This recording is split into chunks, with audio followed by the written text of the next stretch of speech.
Hey, what's up, all my real people with real game? Hey, man, I'm Ken Ivy, the host, aka Pimp and Ken of A View from the Game. I got a special guest with me today. I got my man, Too Deep. What's up, Too Deep? Man, what's going down, man? Blessed by the best. Happy to be here. Man, happy to have you here. Hey, man, this show is about transitions and collective transitions and transmissions. I mean, when you got a transmission, you got to change gears. So we constantly change gears, elevate, and going to the next level. And today, my guest, he's been in the music industry for a long time, but he's like me and like most of us in the streets. He came from the streets, and he went from the streets to the executive streets, from the ghetto blocks to the Wall Street side, from the sewer to being an entrepreneur. So that's what we all about. And look, it's gonna be some very graphic words. If you don't want your kids to watch it, to take them to another room right now. And this is not to offend anyone. If you're offended, we don't mean to offend you. We just got to take you down memory lane, bring you back to reality. So, man, Too Deep, I heard you got some music, man. Oh, most definitely, man. Let me hear one of them songs, man. Put one in. Most definitely. We could. I got one for you. This one is called Meditation Flow, and it's off my new album, Grateful for the Game, Chapter 1. There's a lot of chapters coming this whole year, so we can kick that. Okay, play it. You got the Bluetooth? Yeah, we can do that. Let the people hear what you got. You can stand up, you can wrap that mic if you want to. But y'all make sure y'all get them likes, subscribe, and tell a friend. And tell that friend to tell a friend. Because it's real people, real game. You did. You really get some game now. You did. And YouTube's gonna pay for it. Charge it to the game, Jack. Get to it. Yeah, that was that shit, man. I appreciate it, man. Just trying to give them some knowledge, some information, some wisdom, man, some game. Some game. My man. So, Mr. Too Deep, how you doing? I'm feeling fantastic. The word is grateful. That's the only word I can use. I'm grateful. That's it. I've been DMing you and texting you like a motherfucker. I said, yeah, we got to kick some of this ism, man. Yeah. Hey, man, first of all, man, for a person who ain't never been to Memphis, man, can you take us around Elvis Presley and Brooks Road? Can you give us Lamar? Can you give us a little trip around Memphis right quick? Man, with the ism though. Man, I'm a real certified Memphis person, someone who's seen every side of it, because I grew up in the Mound, in between Orange Mound and South Memphis, and these were two of the most roughest neighborhoods. But despite what you see on television, growing up, it was a lot of love. It was a lot of positive energy too. It's a lot of talent in my city. But due to the fact of the environment and lack of resources and a lack of opportunities, you find yourself in some compromising situations. So my story is no different from most that come from my environment. You grow up in the inner city, you're going to have to take chances and take risks to make it out. Because if not, you're going to be stuck in the same position. So for me, growing up, our culture was based around the game. When you hear the word Memphis, MEMPHIS, it was always making easy money, pimping hoes and style. For those who don't know it, that was like the signature, because that was part of our culture. You go to certain cities in America, Memphis, Oakland, just certain cities, even you can say Milwaukee, just, the culture is there. Because from generation after generation, motherfuckers had game and they was passing it down.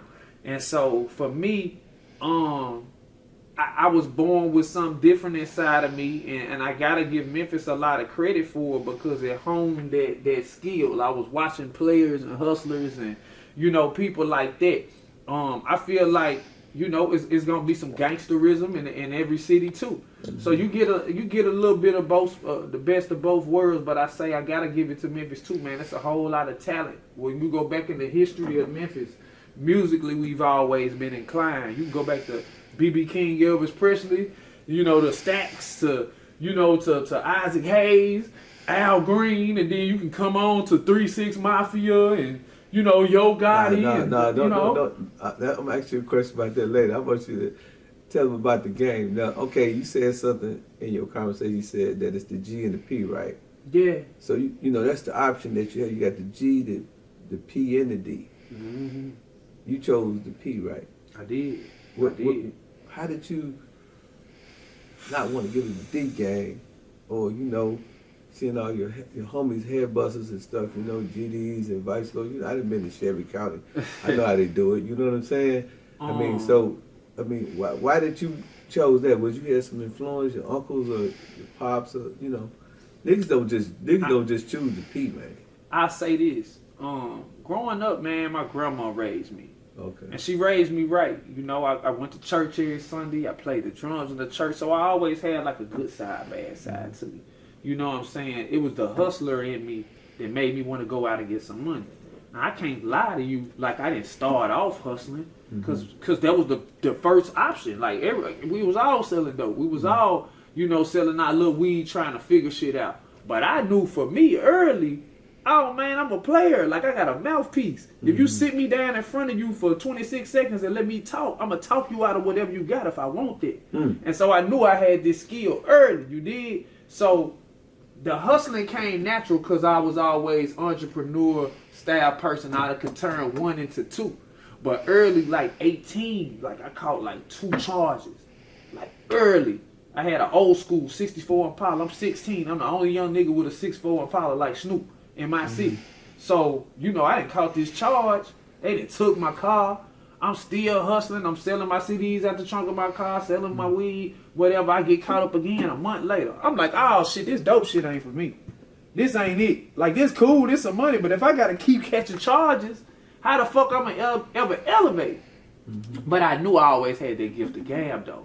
And I always embraced the culture of the game. I always knew that the girls liked me, whether it was because I was talented, whether it's because they felt like I was handsome, whether it was because, you know, I could run my mouth. I knew I had that. And I knew it was something about a female going to get some money that was totally different because it was all profit. And I liked it. See, with a drug, you had to go re-up and you taking losses and niggas fuck up. ING, I'm not going to send the bitch, huh? Yeah, man. So why I'm going to keep on taking these stupid ass risks? I'm 18, 19, killing myself trying to hustle and come up. You just send the bitch. Man, come on, man. And so I knew early it was time for me to jump off my portion if I was going to really take it serious. So when did you first get your feet wet in the game? I got my first bitch at 18. 18? 18 years old, I had my first. I didn't know what the fuck I was doing, but I had a bitch. Shake Judge bitch or a track She was a stripper. She was older than me. She was a lot older than me. She damn near still follow me to this day on Instagram. And she'll tell the same story, and it's an interesting story. You know, anybody can check anything I say. This should be facts. I don't got to put no extra on it. I don't need no clout. I opened up for Lil Flip. I was always active rapping. Everything I do, from rapping to painting to fucking with, this is consistency. I've always done these things. So like 18, I opened up for Lil Flip in Memphis, Cactus Jacks. Killed it. End of the show was a chick in the audience. She stayed there to the end. Everybody's leaving. She's still there looking damn near hypnotized. So I'm getting ready to leave. She's like, hey, she introduced herself. I introduced myself. We get to kicking shit. You know, she like, man, you know, we should chop it up. So I ended up chopping it up with her. I ain't never had no bitch before, but I knew I wanted one. You know, once she told me she was in the club, I'm like, man, this my opportunity to have me a shot at this bitch. And, you know, I was always, like I said, influenced by her. So I ain't know what I was going to do to get her to fuck with me. She was like 24, 25, more experienced, had a few kids, you know, but I knew she liked me. And so I can remember it like yesterday. She might have gave me like $120. Man, I done called my little homeboy. Hey, man, I done broke over the bitch, man. We going to Applebee's, P. I'm finna take you out, man. We finna go cook, man. We finna toast up, man. I done got some, you know, my first little piece of any kind of money. Yeah, my first little bullshit ass trap. And I never forget it because, you know, she was playing with me. She knew I ain't know what the fuck was going on. She could hand me a little whatever, and I was going to be excited. But she knew I had it in me. She knew it was some. So we might have, you know, went back and forth a while. She didn't last long. But it was that spark I needed. Okay. You know what I'm saying? That's crazy because when I first got my first bitch, I was 16, right? JD, my partner, JD, Jai Divine, he gave me a bitch. He had 3 hoes. He gave me one of the bitches, right? And so I don't know if, since we both got bitches at an early age, so this bitch was telling me that, you know, you the biggest pimp ever, and I'm gonna make you bigger than all these niggas. Juicing you up. Yeah, she was juicing me up. And so I'm going around the P's and they laughing at me, but I didn't know that I was Miss Pimpin', right? Yeah, I thought that I was a pimpin' motherfucker, you know, because I was 16. You 16, then my man, Star Child, right, he laced me up, you know what I'm saying? And then when I got laced up, I come back and I want to mash on the bitch. And the bitch was like, what the fuck you been drinking, nigga? Yeah. What you been smoking some pivot? I was like, yeah, bitch. You know what I'm saying? You know, you been ready for you now. You know what I mean? Yeah. And so I got to really just bash the crash the tax and study accent. Then, you know, I ended up getting Star Child for a bitch named Bridget. So I get her for the Bridget bitch. And I try to bring the bitch into the household. And the old bitch just went crazy. She went crazy. She said, I gave you the money.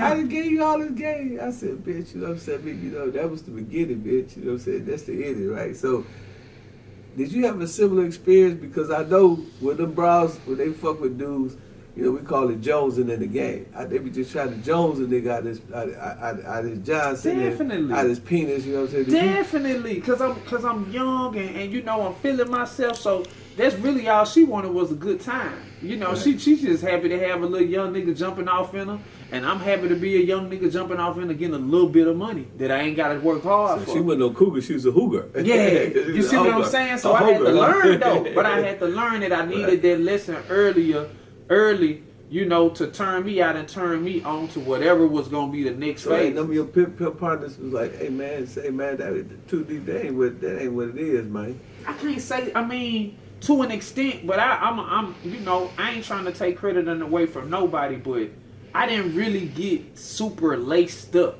to start off. Like I had to do a lot of trial and error. Right. Okay, like I would pick up things along the way. You know, you young. I've been knowing you since you was 21. I've been seeing you with a bitch since you was 21. Yeah, the whole time. Yeah. The whole time. Since I say since 21, I ain't never been without a bitch for more than 3 weeks. You know what I'm saying? That's facts. And I ain't talking about, you know, go stop and go sell some dope or go stop and get a job. No, I'm talking about non-stop. I ain't depend on nothing but my mouthpiece. We speaking in past tense. Okay, so you know what I'm saying? So we get past the burnout, then we get to the turnout, or we get to the next bitch. What that look like for you? I think my next situations was a lot of fly-by-night situations back then. You know, I would always be out and attract young chicks, but I didn't know how to, you know, I'm still in my grandma's house. You know, I'm young, fly, and flashy, but I ain't got no stability to offer a motherfucker. And I think that's the first step I would express to any motherfucker. Man, your first pieces of money, of course, you want to get you some jewels and tools, but you want to get some stability about yourself, because that's what's going to keep a motherfucker wanting to stay around. You got some structure. When you in and out the hotel every motherfucking day, and you playing with that last little bit of the trap, the bitch can feel the intensity of what you trying to do, because you on edge, nigga. You ain't got your shit together yet. You feel me? Right. Yeah, so, you know, in my career, right, I can honestly say I had about 5 bitches, right, that was really for my pimp. You know, the rest of them were just cheerleaders. You know, they were just cheering the pimping on. That's real. They was shit. paying to play, because, you know what I mean, bitch couldn't get it. You know, I had a meet on my Peter. The bitch get in my business, you know what I mean, the longer she stayed, the longer she had to pay. Just like going to a parking meter, right?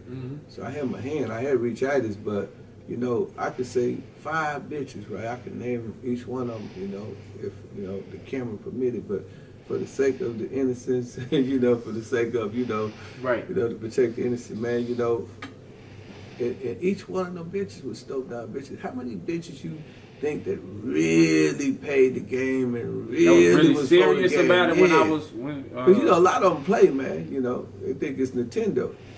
Man, I've been blessed, man. I feel like I could probably say like that was seriously all about me, and you know. I'm talking about the ones that was checking it like the house was on fire. I ain't talking about the ones that was paying.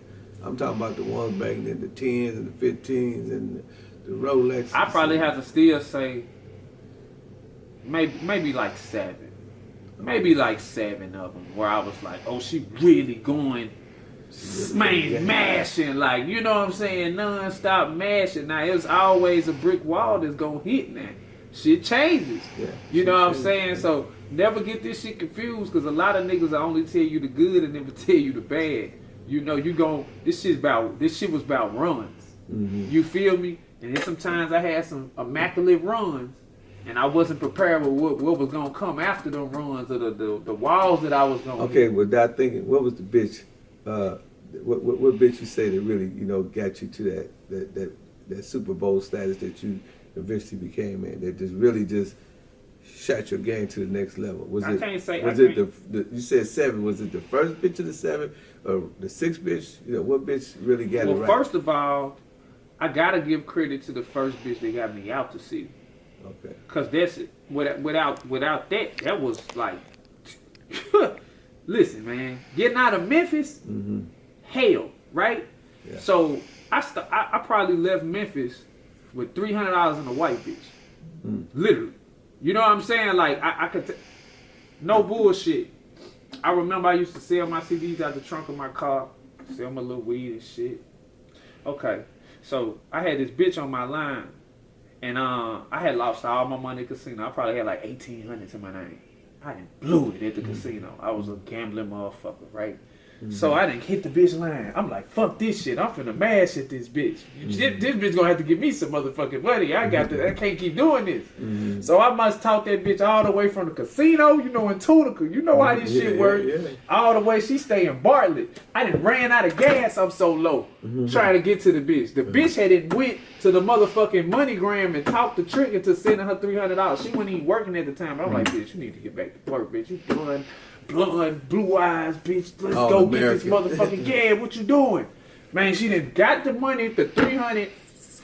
Nigga, I didn't walk from where my car broke down to the gas station where she then picked up the 300 just to get enough to get some gas to put it in the motherfucker. I put that bitch down in a black club. She only made about $60 just to test if she was gonna give me all the money. Then I shot to Dallas. And I never came back home. And it was like 18, 19 years. I don't even know how long ago. I gave you a player's ball, a trophy. Young Player of the Year. Oh, that's real shit. Yeah. Yeah, tell them that. Make sure they know that. 2008. Yeah, so 2008. Ken was the first one to give me a trophy. It is. Hey, but let me tell you why I gave him a trophy. So come on. He gambled, I gambled. I'm in New Orleans, and I really mad. The bitch was hitchhiking, man. 'Cause I can't really say the bitch chose up on some pimping, right? So this whole hitchhiking in my car, man. You know, I'm riding. I had the Escalade or something. I don't know. I had something in the car, but I'm riding in the car. So I go to New Orleans, and the bride, she bounced around New Orleans and shit. And what's that strip club called? Man, it might have Little been Darlings or something. Probably Little Darlings. It was jumping back around this time. Little Darlings, and so.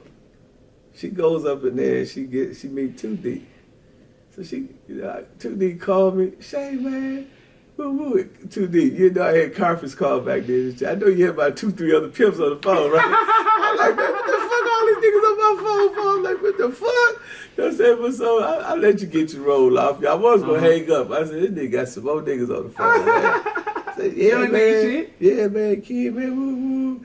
I said, yeah. I said, they got it for me. I said, yeah, man. He said, yeah, man. The bitch said, you a gambler. You fucking up all the money. I said, yeah, okay, man. Yeah. I said, man, you know, man, all right, cool, man. So you understand me? I waited about 24 hours. I get the bitch back. It was something like that. It might have been 2-3 days. About 2-3 days. So I called 2D. I said, yeah, man, got the bitch, man. I said, yeah, man, the bitch say you selling that dope and all kind of shit, right? And then me and 2D said, man, the bitch lied. I said, yeah, she lied about the gambling too. I said, yeah, man, that's why Pimp saying not Ho say. You dig what I'm saying? I said, man, Ho fix him off to say anything, but you know, real shit. There's only 2 niggas out of Memphis that got me for a bitch. That was you and the nigga T-Lex, man. He get free T-Lex. And T-Lex, man, I had... You knocked up? Yeah, you know T-Lex within the white Lexus back in the day. So I had a little broad that I bumped out of, what that bitch was from? She was from, what's the city next to Dallas? Oklahoma. Yeah. Yeah, so she was from Oklahoma, and I put her down on Lamar. And in the trenches. Hey, that nigga T called me, man. And like, yeah, he was so happy, man. I said, why these niggas be so happy when they get me, man? Because it's Ken. I mean, it's a party. Because it's Ken. Niggas like, I'm like, man, what the fuck? And so, man, hey, man, when I tell you that man told everybody in Memphis, man, I was getting calls from Dallas, from New York, California. Said, man, T said he got you for the bitch, man. I said, man, he didn't get the bitch, man. I said, man, I just left the bitch behind. I said, he get a bitch of mine, the bitch I left behind, the bitch he happened to find. I told him, when he called me, I said, T, you ain't got to serve me about this bitch, man. He said, what you got? I said, man, the bitch ain't got a plate over here, man. Yeah, I'm talking about the bitch ain't got a Gatorade refrigerator, man. I said, I don't even fuck with this hoe no more, but he like, yeah, well, I'm gonna serve you anyway.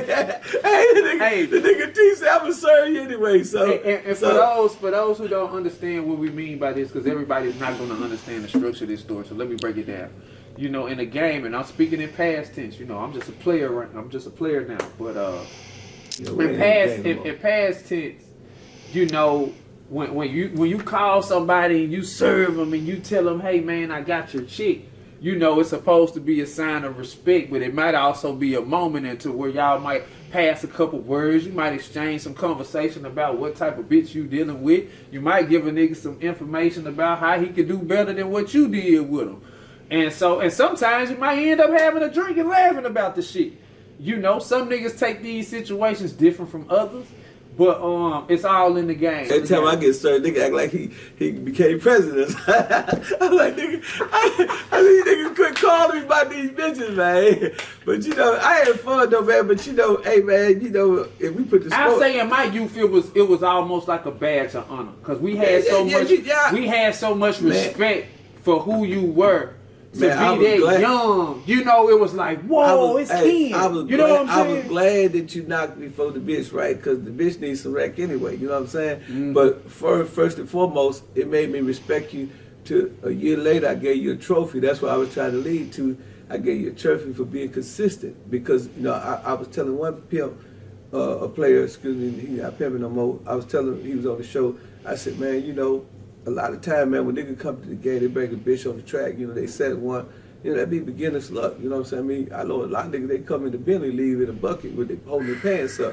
So, you know, the game is serious. You know too, you know, man, when we see a motherfucker out there, man, and he a green bean. I done seen a lot of niggas come and go. We sweat the nigga up out the tower. Man, I remember, man, we all gained up, man. Niggas said, I want that bitch, I want that bitch. They hit about 6 bitches. We all picked the bitch that we want, and we all got the bitch.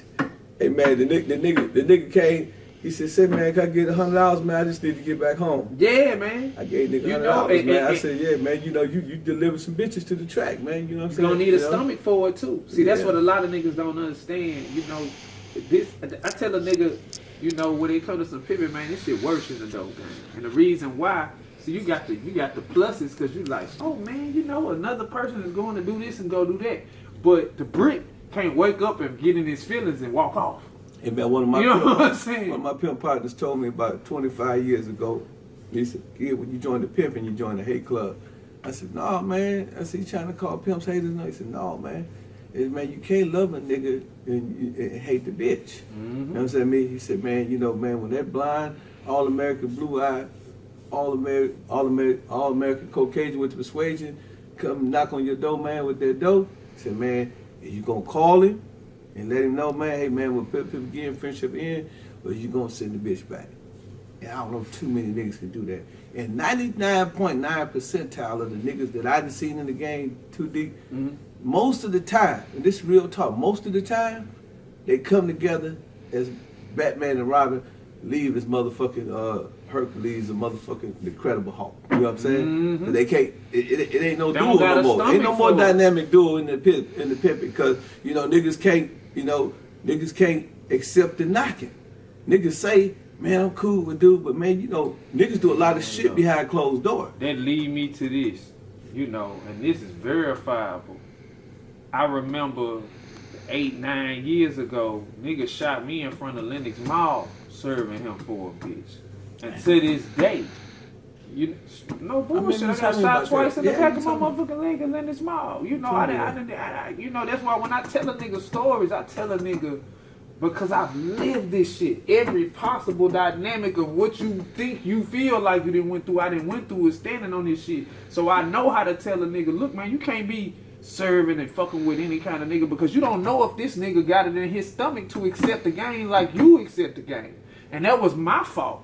Because at that time, I had went against my better judgment and Miss Pimp in that situation at that time. Again, y'all, this was years ago. But I knew when he was rah-rahing on the phone and all in his feelings. And the man only had the chick for like 3 days. But he had got so overwhelmed at the fact that, oh, this motherfucker that took this little food off his plate, which really wasn't much of shit to me, that he felt the need to shoot me. You see what I'm saying? And so it's just like you gotta understand that shit gonna come with it, and you ask yourself if you ready for that. Michael Jordan says peaks and valleys in this shit. He said when he scored 60-30, he was in the peak. When he scored 6 and he had the flu, he was in the valley. You know, and that's the same thing with the game. You know, but you know, over the years, man, I think I might have served in excess to 200 to 300 niggas. You know, in a 40-year career span. You know, and I never had nobody shoot me. But, man, I had even motherfuckers that I would never thought would act unpimp-like. The first thing I served, may rest in peace. You know, my man Star Child. First thing I served, I had a gold chain. I'm a cancer. It had a little crab on it, and it was a rope. You know, they used to wear the rope back in the day. So, yeah, I let him wear the rope. You know, I had so much jewelry. I was a young nigga, 16, I was robbing jewelry stores, so I had a lot of jewelry. You know, but I wasn't pimping. You know, I just had a hoe. You know, my man gave me the bitch. But you know, I had a lot of jury, so when I get in for the Bridget bitch, the nigga cussed me out, and he the one told me how to knock the bitch. And this nigga was like 28, I'm like 16, you know, and that was my first experience, you know what I'm saying, with Pimp Again, Friendship End. I wrote that in my book, Pimpology, with Pimp Again, Friendship End. You know, man, I had partners, man, that, you know, I said, oh, no, he's a real one. Knock him, he get the tripping. Then I found out why niggas don't like to get knocked. You know what that is? Why that is? What is it? Man, it's them secrets, man. Oh yeah, because you get to finding out what's really going on in the nigga household. What's going on, man? And man, you over there playing with that bitch, man. That's one of the things that I noticed. But it's one thing that you said earlier. And I would be remiss not to ask you this, because most of my audience going to know this. You said the first bitch that you left out the door with was a white bitch. She gave you $300, right? Yeah, the first bitch. That was the first bitch that I made it out of town and kept me out of town. I had plenty other experience but the question I want to she ask, got me out. The question I want to ask, I'm not thinking about that bitch, man. You know, the question was, who do you prefer, white bitches or black bitches? I don't got a preference. You got a preference? A lot of people, you know, I know it's been understanding over the years that a white bitch could do one of the black bitch, or a white bitch might give you. And I can say in some circumstances, you know, it may be that way. But what I will say is, all these bitches can be sneaky. All these bitches can be untrustworthy, right? So it's about the game and the way you elevate. White bitches is the most untrustworthy. Them bitches is professional actresses. You know, the black bitch might wear her heart a little more on her sleeve. The white bitch just might be a little more sneaky with her bullshit. Well, a black bitch gonna make you pimp. A white hoe gonna let you pimp. You see what I'm saying? It's a difference. And so you may get a little more bullshit you hear out of her mouth or some shit like that. But you still gonna get a lot of the same similar emotional shit because it's a bitch, it's a female. Man. Hey, well, you know, I said it, you know, entertainment purposes. I said on Pimp C album that, you know, I take the funky hunky, but in most cases, right, man, when I used to get a white bitch in my car, first thing she do, she want to turn on some hip hop and shit like that. I said, no, bitch, ain't no hip hop. It's Golf Brooks and this motherfucker, bitch. You know what I'm saying? It's country western, ho. You gonna stay white fucking with me, bitch. Yeah. I don't want no motherfucking duck in no swan suits. I want you to stay fucking with the doctor and the lawyer so, and you all know, that. Yeah. I tell the bitch, I said, bitch, I don't want no duck in a swan suit, but most white bitches nowadays, they ain't nothing but ducks in swan suits. They act like they look white, they got the complexion for the connection, but they really some, you know, some niggly acting bitches. I can say that. Man, my preference is green. Yeah. You see what I'm saying? So if you asking me to pick, man, you know, did Hugh Hefner only have one race of bitches? He was Hugh Hefner, nigga. He had everything, nigga, a combination of everything. So if you asking me what I like, man, I like green, man. And if you can produce green, man, you fine with me. You know I like what like me, shit. Yeah, I like what like me, man. Hey, man, but you know, for full disclosure, the bitch that gave me the most money in my career, way back then, was a black bitch. I can believe that. Now the bitch had a little mix in her, you know what I'm saying? She had a little white in her, but you know what I'm saying? But the black bitch was getting money, checking like the house was on fire. Yeah, you know? I can see that. Yeah, she gave me one trap, you know, way back in the day for 30 bands. So, you know, I ain't never had no white bitch give me 30,000. You know, so I mean, but I understand that the white bitch can get in the hotels better. I understand that the white bitch can maneuver a little bit better, that tricks like they kind. I understand all that shit, but man, you know, I mean, there has been some sisters, man, that really Man, got they some really, money. man, I done definitely had some drastic, beautiful nights in my past, you know, dealing with a black girl, white girl. It just, man, it was on that game, it was on that hustle, it was on the opportunity that was there at the time. And so, man, I can't really, like, when I brung up the chick that I left Memphis with number $300, I only brung her because them $300 turned into so many thousands once I finally got in the right position. And she was given the right opportunity to where I didn't have to go back home. Yeah, because I remember you used to be in the club, man, all the bitches used to be choosing up on you, you know what I'm saying? I mean, I so appreciate that. the bitches gave you an opportunity to get some action. Man, for real. And, you know, everything in life, you just got to take advantage and seize the opportunity of the moment because it ain't going to last forever. I remember, I don't know if you remember this, but Visa and you and a couple more guys, there was a bitch named Denver in the club. It was that club in Dallas, the black club, not Ecstasy, the one over there on motherfucker. Man, I remember when that was over.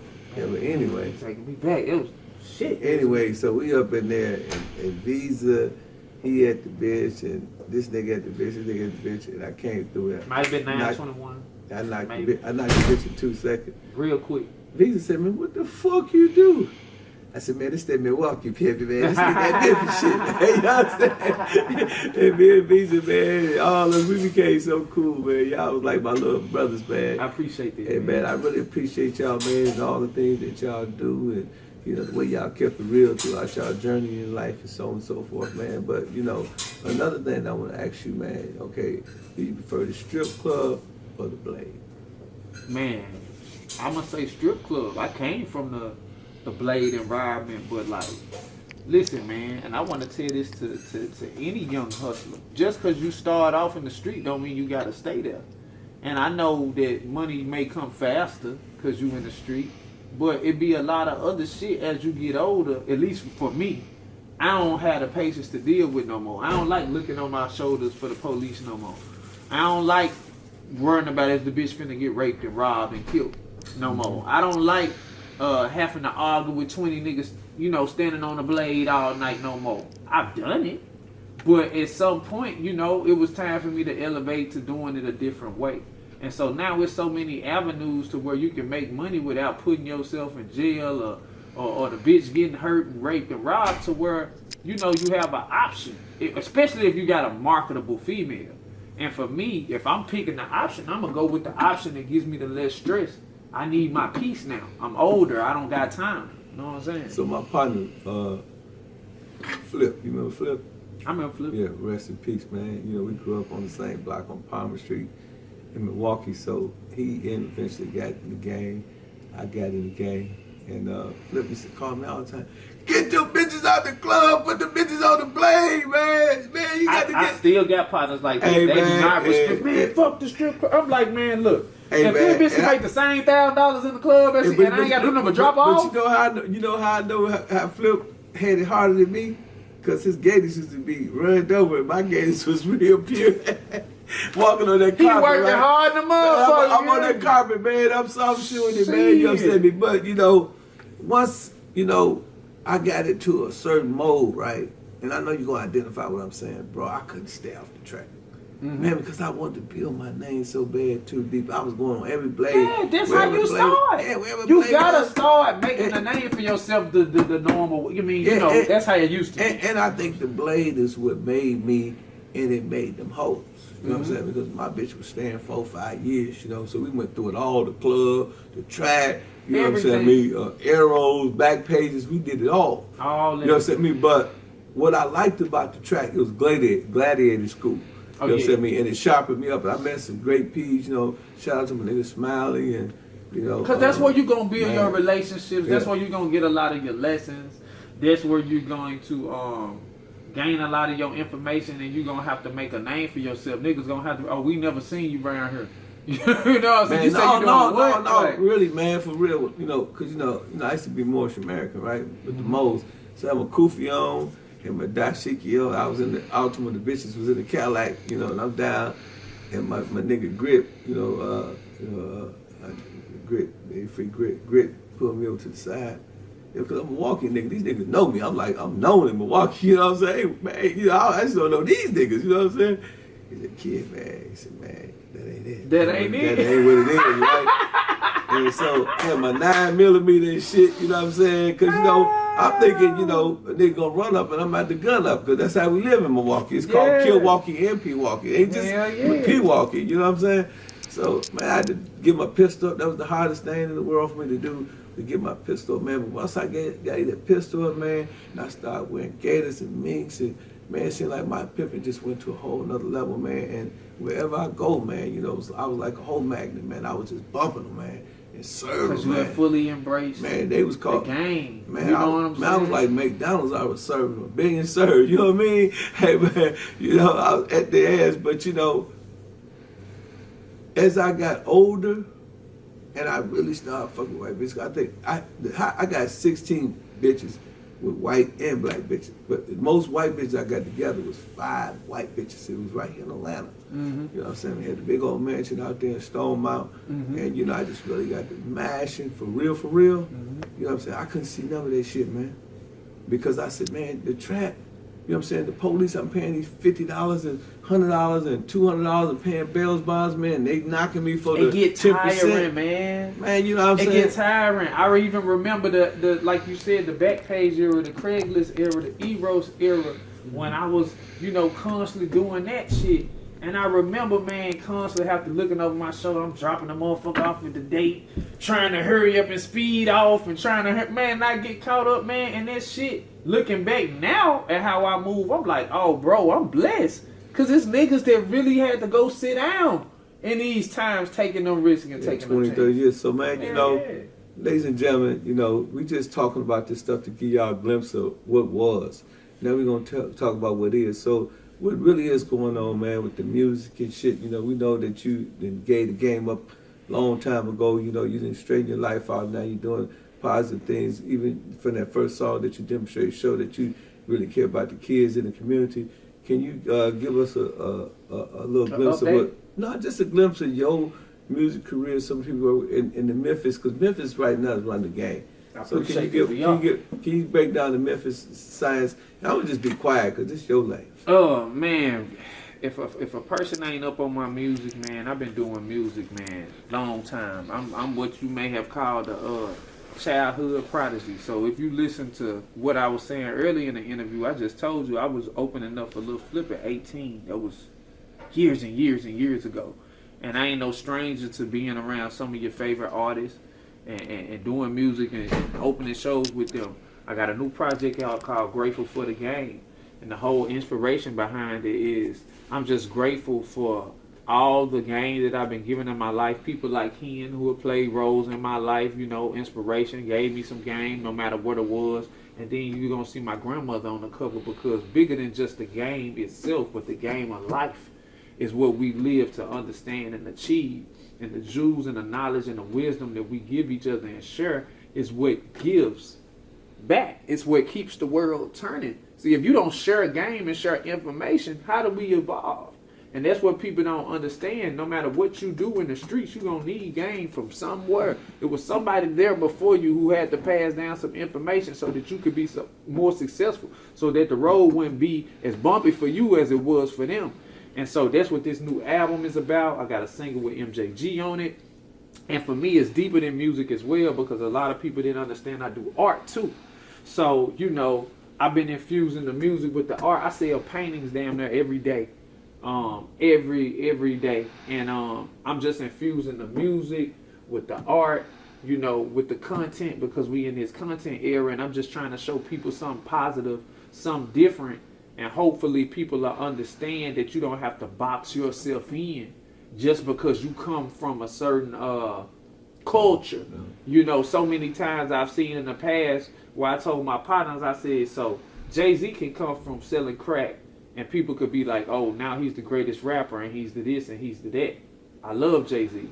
But if a motherfucker that come from the pimping, they only look at you as you the pimping. Why is that? Now I gotta change that. So I take it upon me to showcase, oh, for as much as you can sit back and say whatever I can do with a bitch, nigga, let's talk politics. Nigga, let's talk music. Let's talk art. Let me show you how talented and how diverse I am as a human being because I'm a man before I'm a P. And that's where niggas be getting shit fucked up. They put so much time into proving I'm the biggest pimp of all time that you forget you a man first. And the thing about a woman, she want a Renaissance man. So if all you got to give her is some pimping, she's gonna eventually do what? Get bored. Nigga, you ain't diverse enough to keep this motherfucking bitch attention. Nigga, what else you bring to the motherfucking table? Because it's another nigga busy over here working, building shit in all kind of ways, and she's going to eventually be intrigued. She's going to eventually look at that and say, shit, all I'm doing is coming to motherfucking Best Western and giving you this trap every night, and you just sitting here waiting on it. What the fuck you doing with it? Yeah, man, you're going to have more game than just sending that bitch to get some money in this era if you want to be successful. So, Memphis running the rap game now. Can you give us what's going on in your city culturally with the music? We got the sound. Ben had the sound. We got the lingo. Ben had the lingo. It's something special about a Memphis nigga. I tell the motherfucker that all the time. Man, from the beginning of the time, man, there ain't never been a city that I ain't stopped in and I open my mouth and start talking to this shit and they realize I'm from Memphis and they don't light up. It's just what it is. The only thing is when you in Memphis and you from Memphis, it's hard because you just around a bunch of other Memphis niggas, so it's the crab in the bucket syndrome. Yeah, I'm glad you said that, and I want to point that out to y'all. Like, Milwaukee is just like Memphis. So everybody know how to con, everybody know how to shortchange, everybody know how to pimp. So everybody's bumping into each other. So the game is never bumping into it. The game is always bumping into each other. So the game never leaves the circulation. But once that game get out of that circle and it go from the crab in the bucket to the crab in the ocean, you'll never see crab in the ocean pulling each other down. Then that's when you really realize how much game you got. And one of the two cities that I can really stand on when I say this, Milwaukee and Memphis, is game tight. Man, game motherfucking tight. You know what I'm saying? Because the thing about Memphis is, it like you say, it's a great training spot. Like, it's good to train you. But once you hit a certain wall, that's all it was, a wall for me. Because I was a nigga in Memphis. I go to anybody hood and they was going to love me. Not because I was on some gangster tough ass shit. Just because I'm a cool nigga. I'm a player. I respect people and I know how to give respect back. But, it comes a point where you like, man, I can't grow no more. And you got to go see other shit and experience other shit to grow. And for a lot of times, a lot of people that stayed in Memphis, man, I go back and see they be stuck in the same place because they just ain't never seen shit bigger. They ain't had no outside inspiration, man. So, Yo Gotti, right now, he got a lot of Memphis rappers, right? Mm-hmm. 666 Mafia did really well for themselves. And A-Ball MJG, obviously, they from your hood, Orange Mound, because you and MJG got a song together right now. That got to be really, really, really fascinating to see all these brothers, that you grew up with a scene at some point in time, might have met in the studio or the club, making all these millions now. Earlier in my younger years, you don't understand, like, you may be a part of something that may be historic one day. You just living in the moment. So now I look at certain time I spend around A-Ball and MJG or Player Fly or Gangsta Black or just certain people from my city, Project Pat, Skinny Pimp. I done had experiences around these people. Tila. Yeah, I done had experiences around these people. I done had long conversations with these people. I done had shows with these people, and so looking back, it's just a blessing to say these things have been a part of my lifetime, and now the world is just really starting to embrace all the shit that's come from the city. You know what I'm saying? When I first got on, it take a bitch that's hard for the start, and that was my first introduction to Memphis rap. Right. Now you hear Gotti and Boogie and all them talking about street shit. It's a big transition from the pimping to, what we hear now in the music. Finesse 2 times, you know what I'm saying? You hear them talking about, he'll say pimping, then he might shoot it. Yeah, we don't do that, man. You know we don't do that, and no disrespect, but just I'm from a different time. So my time... No, I'm just saying, Yeah, I get it. But I'm just saying, in the reality of when I feel like you really bought into a culture, it's like when you say you the pimping, like that shit is a real fraternity, right? So it ain't no I'm this on one song and then the next song I'm in the club throwing money. No, you can't do that. It ain't no on this song I'm this and then the next song I got 50 bricks. No, cause you said you was the ism. So if you the ism, then you getting it this way and you player and your lifestyle ain't about shoot them up, bang, that's bang, the old bang. school way now, right? Well, we're gonna keep this shit going. No, but I'm saying now, you know, a nigga can get 20 bricks and say I'm pimping. You know what I mean? He think that 20 bricks make him pimping. Niggas can say anything. Yeah, but I'm just saying. No, you're absolutely right. But the culture, right? The culture of the game is different, and you know that's why. You know, I've been on so many millions of records. I did an album with you and Rock Dylan and all y'all, right? You know, Rollo, Pimp, and man, shout out Rollo. No matter what I go, where I go, you know, I'm kicking some pimping, man. Every time. You know what I'm saying? I mean, and I got into it with 50. I remember I said 50, you ain't no motherfucker pimp. Then 50 turned to he went to put the wig on and said pimp. He said, Pimpin' Kid say ain't no motherfucking pimp. You know, man, what's wrong with Pimpin' Kid? You know, so, you know, we made a joke out of it, but I was that serious. Where I was willing to lose friendship with 50 and all of them. Over authenticity. Yeah, I went at all of them. It was a big old thing, man. I almost lost my life about it. You know, some niggas even tried to kill me about it, you know, because I said some shit about a rapper, right? But the thing that I think that we, as the ism, right, we have to elevate our game to the point where we got to understand that, man, you know, ism come in all sizes and disguises. You know what I'm saying? I agree with that. We have to sometimes say, you know, I'm going to pimp this daycare. That's for sure. I'm going to pimp this book. That's for sure. I'm going to pimp this rap game. That's for sure. You know, it ain't even about a nigga losing the old ways, because if I do go on a song or if I do a movie and it ain't about no pimping, then I'm just acting. Yeah, and that's fine. So, but if they asking me to be me, I'm going to kick some beat. Yeah, that's fine. See, the thing about it is, you can do as many diverse things as you want to do. But what you can't do, in my opinion, you know what I'm saying, as far as if you want some respect in the game, is claim that you went through blood, sweat, and tears to say you this and you cheated. It's a difference. See, you using your ism to start a business, well, you built the business off your ism. It's perfectly fine. Yeah. But don't come at me and you know you sold 10 bricks and you just had one bitch. And you making it like, oh man, it was the pimp. No, it wasn't the pimping. Them two completely different things. Yeah, I agree with you, because I remember when I bought my first crib, I bought it off the bitch. I named the crib after the bitch. Mm-hmm. And, you know, that bitch still paying. I'm still doing exactly. You know, you created legitimate business so and things. So turn the holdings into dividends. Yeah, you built that from your game. But when niggas try to come to me like, nah, man, come on, man. I know you. You had half a bitch on and off for 3 years, man. You been doing you rob niggas, you steal, you snake niggas, man, no, I can't respect you as what you're claiming. We do two totally different things. You know what I'm saying? Okay, so now you said all that. All right, do you got any kids? None. You have no kids? Zero. You got any nephews? Yeah, I do. I got a couple. So if you can speak to your nephews, can you say something to the camera? If I could give my nephews some positive information, I would say, man, to keep your focus on your vision. You know, understanding your purpose, understanding what you was put on earth to do. For me, no matter what I did as far as like the game or the streets, I always had a vision of what I saw myself as. I blame myself for making the mistakes along the way that slowed me from getting to my vision and my purpose faster, but I never lost sight of what I ultimately wanted to do. And I think that's what's going to keep you grounded and keeping you balanced. Because if all you live for to just make money, that's going to get tiring. That's going to get old. Like, money don't even excite me like that no more. Because you're going to always have to pay some more bills.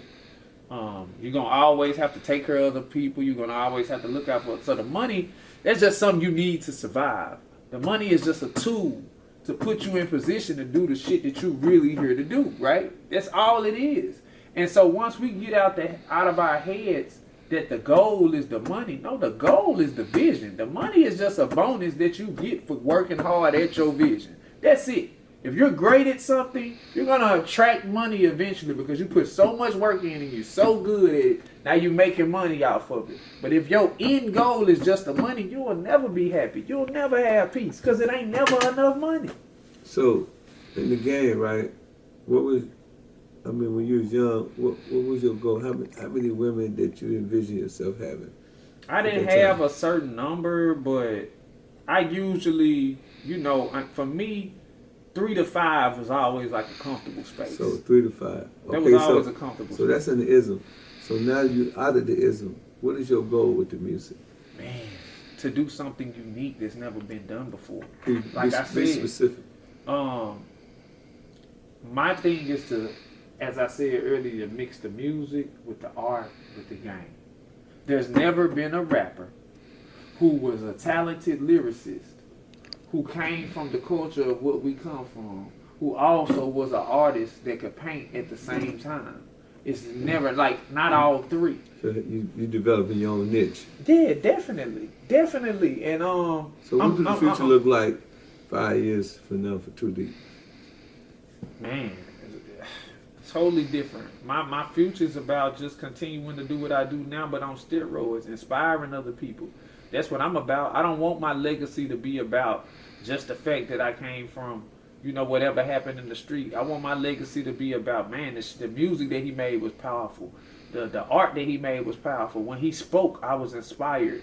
He taught me something. That jewel he dropped, it got me somewhere. Because, man, when you leave this earth, that's really all you got. You can't take the money with you. You know what I'm saying? So it's about that. But it's also about building outlets to become, how can I say, they build generational wealth. Because, again, the game, it teach you how to get rich, Okay, that was a good answer. So why do you think women give pimps their money? Everybody needs leadership. That's easy. Everybody needs leadership. I don't give a fuck. Barack Obama wouldn't have been Barack Obama if he didn't have another person to mentor him and give him some leadership and give him some structure and some discipline. Everybody in this world, I've never seen a Fortune 500 company that was ran by itself. Have you? Mm-mm. I ain't never seen Amazon become Amazon because it was one motherfucker running it. And so when a woman finally realizes it, I don't care how much independent she is, how good she is, the bitch can make $2,000-$3,000 a day. Like, at some point, it comes a point where it's like you may want to grow from what you're doing, and you need leadership and structure and discipline to elevate yourself to the level where you can do that. Everything is always more powerful when there's multiple people involved, sharing ideas, bouncing off each other, and that's all that shit is about. So Square will ask this question: do you have sex with your women? That's a stupid question. And for any Square, yeah, of course you do. You know what I'm saying? Like that. I mean, and I'm not knocking nobody that say they can do it without it. And I'm not saying you got to do it all the time. But that woman, especially in 2023, she views you as a version of her man. Okay? So if she going out there every day busting her ass to get you some money, that's one of the few bonuses that she get, because she like, nigga, I adore you. Everything. If she really mashing for you, man, I adore everything about this nigga. Now, I may go 2-3 weeks and not fuck this nigga. But I'm motivated to go get this $1,000 every day, because I know at the end of these 2-3 weeks when I come off auto or when I stop doing it, oh, he's finally going to touch me the way I want to be touched. Not saying that's the only thing that she want, but just saying you would be foolish to believe that a motherfucker going to operate like a robot or a motherfucking sex traffic victim, to where they just, oh man, just send me out the door every day and you don't have to do anything for me but put food on the table and put some rainbow clothing on my face. Like, okay, man, so I know you ain't in the game no more, but do the pimp get to keep all the money, or do you split the money with the bitch? Man, you ain't never split. There ain't no motherfucking. You know what I'm saying? I'm from Memphis 10. We don't turn it in. We turn it all in. You know what I'm saying? Discounts and motherfucking, man, listen. And that's it. I'm just saying, if you really in it, it can't go like that. Now, to each their own. I know people do things how they do it, but when you really get down, man, a female is supposed to totally believe in you, and the only way you gonna know is if she giving you 100%. That's like going in the store or her getting a bill and she's saying, well, can you just pay, 100% of my light bill, but she giving you 40% of her money. You gonna still pay the whole nah. So I was listening to one of your songs. You said a few Halle Berrys, a few Lisa Ray. Have you ever had a Lisa Ray or Halle Berry in your career when you was in the game that you just said, man, I want to get out the game, I want to be down with her, I just want to be with her? Have you ever had that woman that you create? Now I'm gonna be honest, I had a few of them, right? I was like, man, I want to share her. You know what I'm saying? I'm like, I want her, I like her, right? You know what I'm saying? I mean, you know, man, you know, this broad is the baddest thing I've ever seen in my life. But I just couldn't do it. I had to send them. I had to send them, man. I had to send them like Gmail, FedEx, and everything else, you know. I wish I had a drink to toast to that one. Man, I say this. I had few women in my life who I feel like probably would never leave my life. I can't never say that I was ever the type to feel like I was going to be capable of running off into the sunset with one female, though. I always had this thing in me that I was disconnected. And so I always know when I get to having just one bitch around me, man, shit get real uncomfortable because I get to move in a certain kind of way. I like to have my hands in a lot of shit. And I feel like, man, one bitch just can't handle me, man. So do you have your own record label? Yeah, Game for Sale Entertainment. And it ain't just about being a record label, it's about multimedia. Anything got to do with entertainment. Brother Too Deep, it's been a pleasure. Absolute pleasure. Hey man, listen, man. You know, before you leave, man, I want you to. You say you from Memphis, man. Hit us with some of that Memphis shit right quick, man. Oh, okay. Well, shit. One more song, man. We can do one more. You can stand up and rap to that bike right there. I got you. I'm gonna stand up and rap this one, and this one is Yeah, I've been watching. This is one of the main. And we got my man Too Deep. This is one of the. This one of the main joints off the album. It's called Talk to Me, produced by my guy Hot Rod, man. I appreciate y'all been watching View from the Game. This is my man Too Deep, man. Let them know where they can get your social media and everything. Most definitely, man. Before I get up out of here, make sure you follow me, Too Deep TV. That is the platform. I got multiple platforms. Too Deep TV is where I express myself. You know, you're going to get some game, you're going to get some knowledge, you're going to get some music.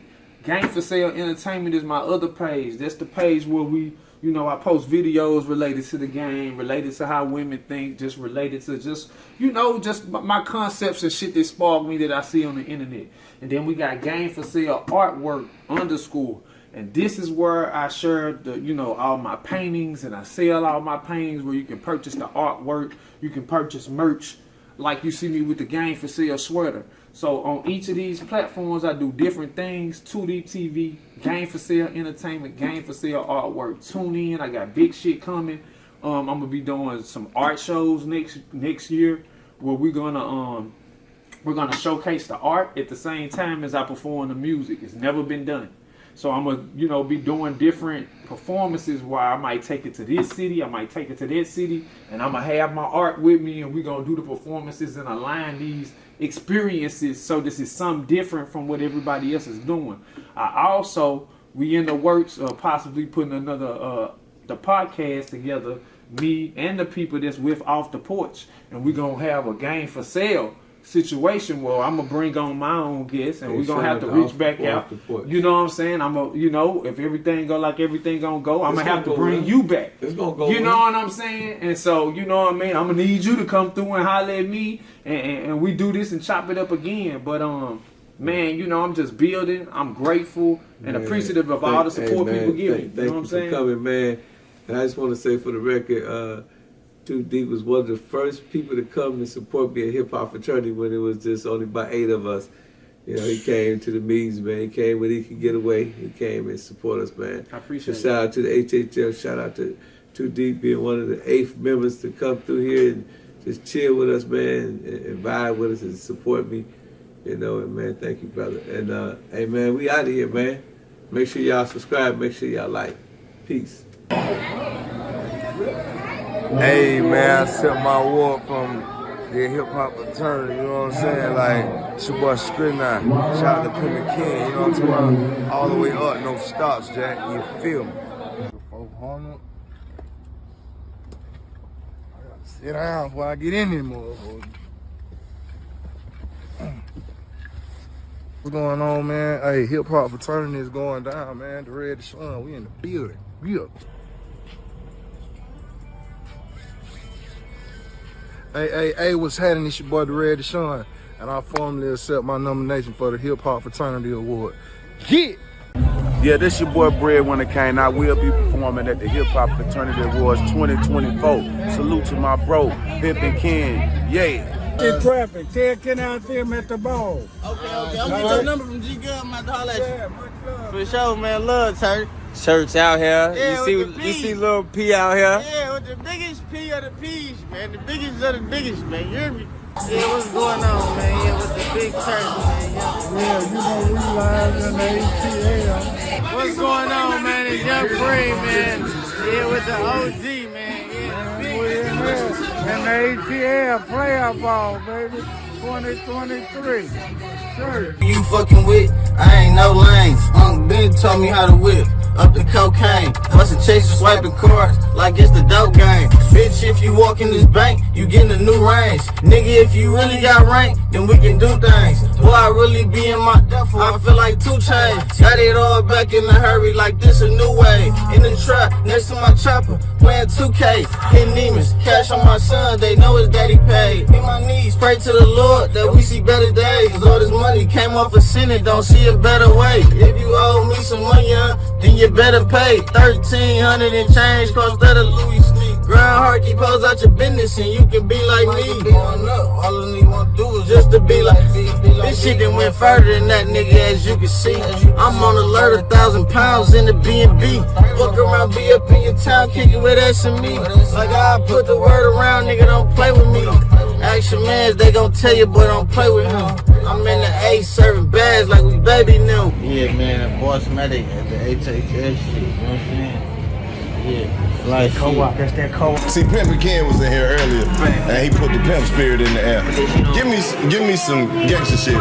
Just go get the book when it come out. I'm out of best book in the country, best-selling book in the country, period. This book right here, Pimp and Ken laid it on me. My God. Cross the tracks, man. Now let's talk about this book. And Ken is the homie. He a legend. He a legend. I fuck with Ken Steve-O. They came to me with, Simon Schuster. Boss me and you the shot call.